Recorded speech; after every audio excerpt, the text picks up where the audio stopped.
Fool aan mij en kijk. Handel me and see. Want gee sit nie vlees en bene, soos julle sien dat ek het nie. For a spirit has no flesh and bones, as you see me have. So if I've got flesh and bones, in that case, I'm not a spirit, I'm not a ghost, I'm not a spook. I said, is that what it means in your language, you Englishman? He said, yes. And you Afrikaner? He said, yes. And you Arab? He said, unzuru ila yadayya wa rijlayya. Says, behold my hands and my feet. Inni ana huwa, that it is I myself. Hussuni wanzuru, say, handle me and see. Fa inna ruha laysa lahu laqmun wa izamun. But the spirit has no flesh and bones. In any language, every language, it is so simple and straightforward. But how people can be programmed, brainwashed. People can be brainwashed. We too. We must be on guard. People can be brainwashed. They're reading something and seeing something else. They're not seeing what is there. They're reading something in their own mother tongue, and then somebody is making them to understand just the opposite of what they're reading. Just the exact opposite. Not what is written there, but opposite. He said a spirit has no flesh and bones. They say spirit has flesh and bones. Funny. Jesus said a spirit has no flesh and bones. In other words, he is not resurrected. He is telling them that he is not resurrected, because the resurrected bodies get spiritualized. So the clever fellow says, who says so? I said, Jesus. You say, where? I said, Luke chapter 20 verse 36. So what does he say? I said, you know, the Jews, we're always coming to Jesus with poses and riddles. Want to make a fool of him. Want to make a mockery of him. Now they come to him, they said, Master, in the Hebrew language, Rabbi, like Sheikh, Imam, Master, Rabbi, Maulvi Sahib, Maulana. Says, there was a woman among us, a Jewess, and that woman had 7 husbands. 7 husbands she had, according to Jewish practice. You see, the Jews, they had a custom that if one brother died, and if he had no left no offspring, then the second fellow takes it to wife. And when he fails, the third. And when that guy fails, the fourth, and the fifth, and the sixth, and the seventh. 7 guys had this one woman, one after another. But there was no problem, because it was one by one.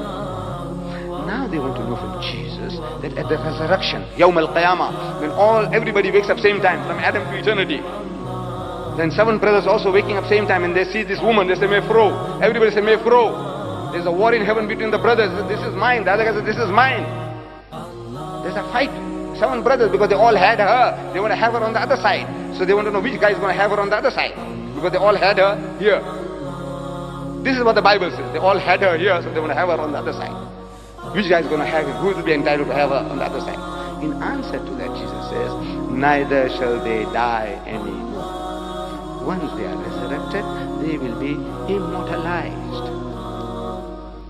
This is a mortal body, which is what its mortal needs: food, shelter, clothing, sex, rest. Without these things, no Indians left, no Afrikaners left, no Malays left, nothing. That body will be an immortal body. No food, no shelter, no clothing, no sex, no rest. He said, neither shall they die anymore, for they are equal unto the angels, meaning they will be angelized. They will be spiritualized. They will be spiritual creatures. They will be spirits. For they are equal unto the angels and the children of God. Such are the children of the resurrection, spirits.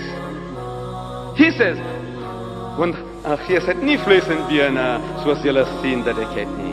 The spirit has no flesh and bones. I am not resurrected. Can't you see? Simple, basic knowledge. Why does he have to convince anybody that the spirit has no flesh and bones? You don't have to prove it to an atheist, to an agnostic, to a Hindu, to a Jew, anybody, everybody. We believe that the spirits have no flesh and bones. Because they are thinking, he is a spirit, he's come back from the dead. Sister, I'm not there. Can't you see, you fools? What's wrong with you? And they believe not for joy. They are overjoyed and wondered, what happened? So he says, have you here any meat, something to eat? And they gave him a piece of broiled fish and a honeycomb, and hy het dit geneem en voor hulle oë geëet. And he took it and he ate in the very sight, as if to prove what? There is a ghost, there is a spirit, there is resurrected. Resurrected bodies eat broiled fish and honeycomb, do they? He's proving to you, I'm the same fellow man. What's wrong with you fools? Look, Mary Magdalene says, he was alive. You know, the other disciples, when they said, look, he's alive. They said, and they believed not. Now these 10, they tell Thomas. Thomas wasn't there. They said, look, the master was here and he ate with us, broiled fish and honeycomb. He says, I will not believe. What will he not believe? Imagine this doubting Thomas. He's become famous for doubting. Thomas was his name. He said, I will not believe. Why won't he believe? Because they're telling him he's the living Jesus. He's alive, not his ghost. He said, look, we saw the ghost of Jesus. They see them every day. In those days, they're seeing them every day. No, they're not talking about ghost, about spook, about spirits. They're talking about him, himself, the man eating broiled fish and honeycomb. He said, I will not believe. 8 days later, Jesus comes again. Now he sees this guy. Thomas says, hey, Thomas, come. Reach hither thy finger, and behold my hands, and put your hand into my side, and wound me faithless. Now he realizes what a fool he was. So he says, my God, my Lord. So now the Christians say he recognized that Jesus is his God and his Lord. Final one for tonight. Jesus had himself foretold that he was going to remain alive. Matthew chapter 12 verse 38, 39, 40. He himself had told that he was not to die. That is his prophecy. The Jews come to him again. They were coming again and again, making a mockery of the master, Rabbi, meester, ons wil graag 'n teken van u sien. So, master, we would have a sign of thee. We want you to show us a miracle to convince us that you are the man we are waiting for. You are our Messiah. And Jesus antwoord, sê vir hulle, 'n slegte en oorspellige geslag soek na 'n teken en geen teken sal aan hom gegee word nie. Evil and adulterous generation seeketh after a sign, but there shall no sign be given unto it, except the sign of the prophet Jona. Want soos Jona 3 dae en 3 nagte in die hart van die grootvis was, so sal die seun van die mens 3 dae en 3 nagte in die hart van die aarde wees. For as Jonah was 3 days and 3 nights in the belly of the whale, so shall the Son of Man be 3 days and 3 nights in the belly of the earth. The only sign that I'm prepared to give you is this, the sign of Jonah. And we are asking our Christian brethren, what was that sign? You know what was the sign of Jonah? Go to the book of Jonah. This is the book of Jonah. This is the book of Jonah, 1 page in the Bible. I enlarge it for you. So Jesus says the sign, the miracle that I'll show you is the miracle of Jonah. So we are asking, what miracle did Jonah perform? So we are asking our Christian brethren that when they threw him overboard, was he dead or was he alive? Was he dead or was he alive? What do you say? What do you say? Tell me quickly. Alive. A little more loud. I want to hear it from your mouth. Alive. A fish comes and gobbles him up. Dead or alive? Alive. From the fish's belly, he's praying to God for help. Do dead people pray? No. So he was alive. 3 days and 3 nights, the fish takes him around the ocean. Dead or alive? Alive. On the 3rd day, vomits him on the seashore. Alive. Look, Jesus said, for as Jonah was, so shall the Son of Man be. The only miracle. He didn't say blind Bartimaeus, I healed him. You know that woman with issues, she was bleeding for ages and she touched me and she got healed. You know those 2,000 pigs I destroyed. You know the fig tree I dried it up from its very roots. Nothing. You know Lazarus, I brought him back from the dead. Nothing. The only sign I'm giving you is the sign of Jonah. What happened to Jonah is going to happen to me. The miracle of Jonah is my miracle. So we are asking, how was Jonah? Dead or alive? And the Jews say he was alive. And the Christians say he was alive. And the Muslims say he was alive. For 3 days and 3 nights, the man was alive through and through. It's a miracle. It's a miracle that you throw a man into a raging sea and he doesn't die. It's a miracle. A fish gobbles a man, he ought to die. He didn't die. It's a miracle. 3 days and 3 nights suffocation and heat in the whale's belly, he ought to die. He didn't die. It's a miracle. It's a miracle of a miracle of a miracle. Can you see? Impossibility. But that's what makes it a miracle, a sign. Now, ask our Christian brethren, how was Jesus in the tomb for 3 days and 3 nights? 1,200 million Christians, they say he was dead. Is that like Jonah in your language or unlike Jonah in your language? Is that suas Jona or ni suas Jona? Ask them. In your language, the man says one suas Jona, Suas Jona, like Jona, Jengo Jona. Yes. I said, in your language, please tell me, you are telling me, Jesus said he'll be like Jonah. You are telling me he was unlike Jonah. So who's speaking the truth, you or Jesus?